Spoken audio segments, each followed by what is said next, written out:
Tay, ang hirap-hirap tanggapin. Namumula sa JC sa atin. Hindi ko kaya. Mahal na mahal ko yung kapatid ko eh. Di ba, JC? JC! Angel, pakilagay mo nga muna dyan. Tay, papasok na po ba kayo? Pwede po ba kayo dito muna po kayo sa tabi ko? Nak, gusto ko man di ako pumasok para mabantayan sana kita. Kaso nak, alam mo naman, pangangailangan natin sa bahay dito. Pero nak, huwag ka mag-alala. 2 araw na lang naman, magpapasko na. Magkakasama na tayo sa araw ng Pasko. Tay, huwag na po kayo mag-alala. Ako na pong bahala kay JC. Babantayan ko po siya. Sige na, Angel. Papasok na ako sa trabaho para magkaroon tayo ng pera. Para maging masaya man lang ang Pasko natin. May pang-Noche Buena tayo. Sige po, Tay. Angel, makiabot mo na nga yung bag ko. Papasok na ako sa trabaho. Jessie, papasok na ako sa trabaho. Tay, saglit lang po. Pwede po ba akong payakap muna?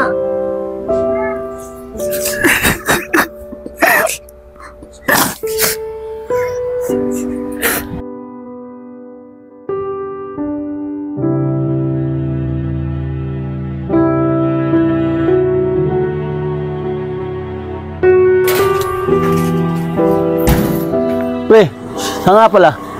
Malapit na Pasko, 2 araw na lang ah. Anong plano nyo? Ako pre, ang plano ko kasi umuwi ng probinsya eh. Di ba, sa linggo naman tayo walang pasok para makasama ko naman yung pamilya ko. Ikaw pre, anong plano mo? Saan nga pala pre, kamusta anak mo? Papasko pa naman lang, 2 araw na lang. Tiwala ka lang sa Diyos, sigurado naman tayo, pagalingin naman yung anak mo. Oo nga pre, huwag kang magsasawang manalangin sa kanya. Dahil tanging Diyos lang ang magpapagaling sa kanya. Aray, maraming salamat sa inyo. Andiyan pa rin kayo. Inalalakas nyo pa rin ang loob ko. Pero kahit alam ko, yung anak ko wala nang kagalingan. Pero di pa rin ako nawawala ng pag-asa. Nagdarasal pa rin ako sa kanya na parang gumaling ang anak ko. Humingi pa rin akong tulong sa Diyos. Tara na muna pre. Tama yun. Tama yung ginawa mo pre.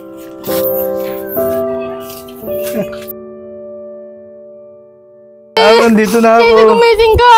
Angel, ano nangyari sa kapatid mo? Tay, si JC po ayaw magising! Bakit ano nangyari? Kanina ko po siya ginigising! Ayaw po niya magising! Sumama ka ng tricycle doon, dadali na sa hospital ang kapatid mo. JC. Laak, huwag kang bibitaw, Laak. Dadali kita sa hospital.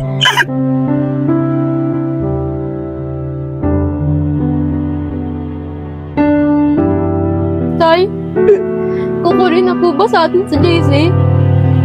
Bakit po lagi siya nawawala ng malay? Na parang walang buhay. Angel, sabi sa akin ng doktor, lalo na lumalala ang sakit ng kapatid mo. Pero Angel, kung ano mong mangyari sa kapatid mo, kailangan na natin tanggapin. Kahit masakit pa sa kalooban natin. Kaysa naman nahihirapan siya sa sakit niya. Tay, ang hirap-hirap tanggapin. Namumula sa JC sa atin. Hindi ko kaya. Mahal na mahal ko yung kapatid ko eh. Di ba, JC? Hindi mo ko iiwan. Hindi mo kami iiwan na tatay. Angel, kaya mo nga makapagpahinga kapatid mo. Para makapagpahinga muna siya.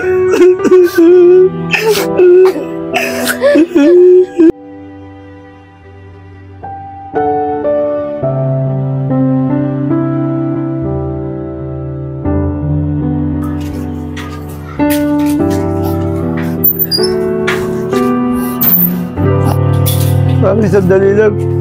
Isang araw na lang, magpapasko na. Bakit gano'n? Bakit yung ano ko? Lalong lumalala yata ang sakit. Parang nawawala na ako ng pag-asa. Pre, huwag kang panginaan ng loob. Siguro may dahilan ng Diyos. Kaya nagkasakit yung anak mo.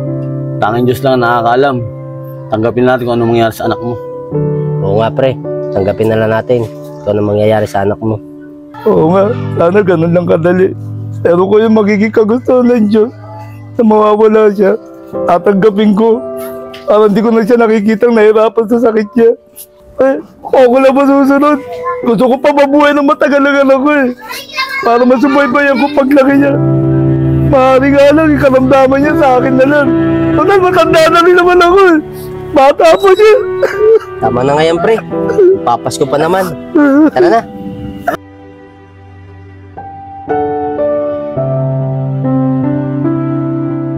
Ang bango na niluluto ko. Angel, bantay mo muna itong niluluto ko. Ilang oras na lang, mag-YouTube na tayo. Ako naman ang babantay sa kapatid mo kay Jessie. Hindi po, tay.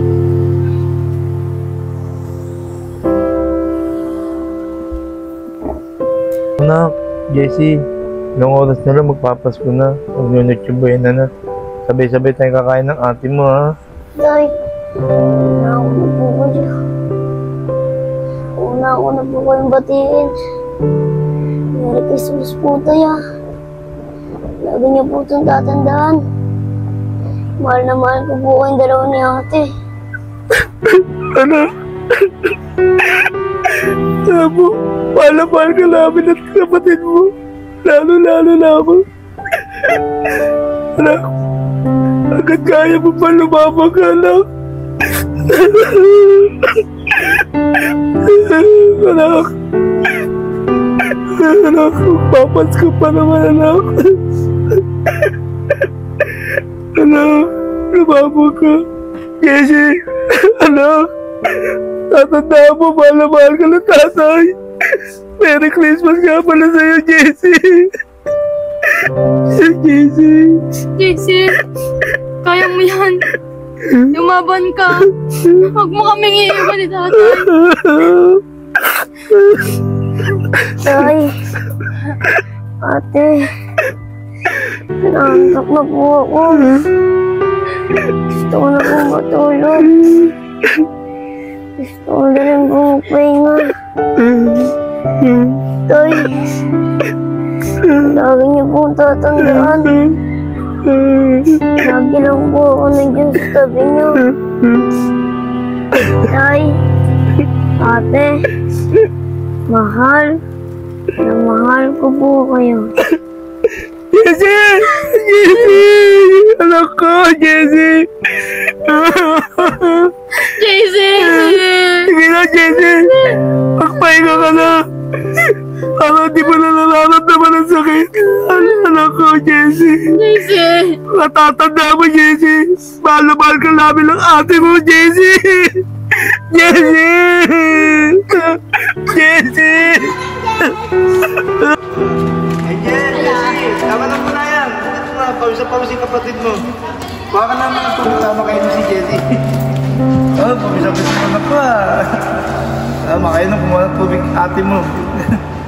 Ayan, minom ka ng tubig, Jessie. Ang saya-saya na, ang saya mo na ka. Tay, tara po, sali ka rin po. O sige, sali na ako sa inyo, tara. Ang bulan.